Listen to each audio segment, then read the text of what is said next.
हमारे माननीय गृह मंत्री श्री अमित शाह जी ने यशस्वी प्रधानमंत्री श्री नरेंद्र मोदी जी के नेतृत्व में पूरे देश के सामने संकल्प लिया था, घोषणा की थी कि मार्च 31 2026 तक हम ये जो माओवाद है, ये जो लेफ्टिस्ट वामपंथी टेररिज्म है, इसकी जड़ें जो है देश से उखाड़ फेंकेंगे। और आज इस सभा के द्वारा, इसके माध्यम से मैं हमारे गृह मंत्री जी को, हमारी सरकार को बहुत बहुत शुभकामनाएं देती हूँ। ये संकल्प सिद्ध करने के लिए उनकी बहुत सराहना करती हूँ। अध्यक्ष महोदय, 1967 में ये छोटी सी चिंगारी माओवाद की उठी थी। उस वक्त अगर कांग्रेस सरकार चाहती तो इसको उसी वक्त दबा सकती थी, लेकिन उन्होंने क्या किया, उल्टा उन्होंने आदिवासी लोगों को जो है वो सौतेला ट्रीटमेंट दिया।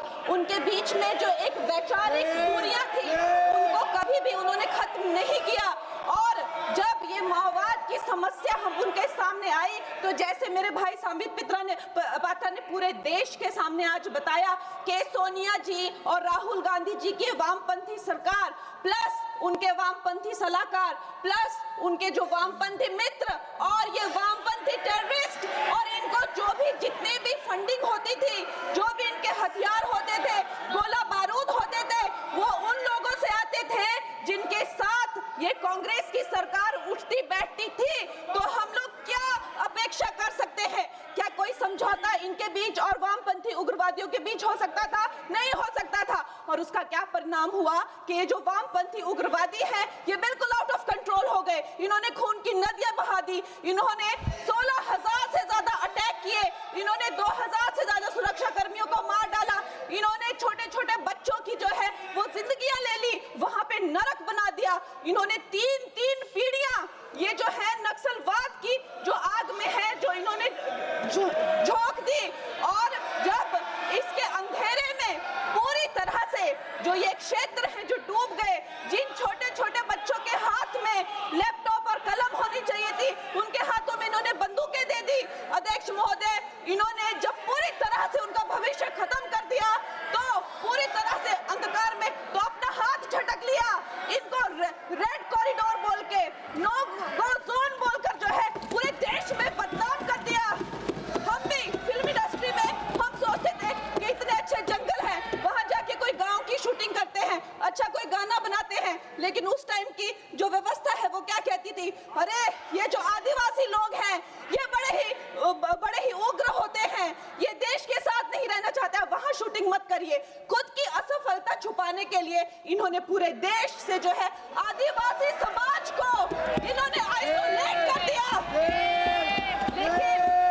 लेकिन हमारे प्रधानमंत्री श्री नरेंद्र मोदी जी कहते हैं कि रात चाहे कितनी भी लंबी हो वो रात ही है, सवेरा होना निश्चित है।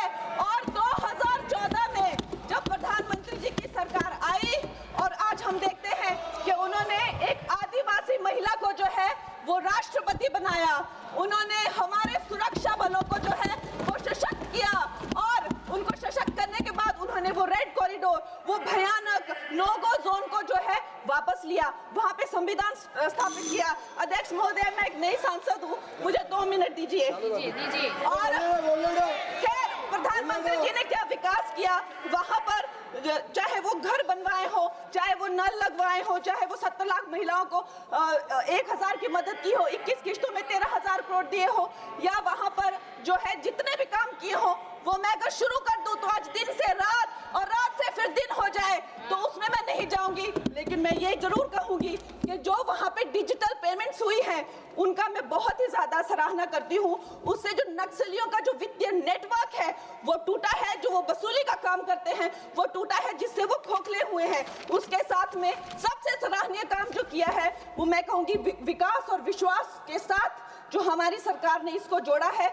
उसके उपरांत जो है उन्होंने जो समर्पण की नीति अपनाई है, 8,000 से ज्यादा युवा जो हैं वो समर्पण कर मुख्य धारा से जुड़े हैं, उनको 5 लाख की राशि और उनको रोजगार दिया जा रहा है।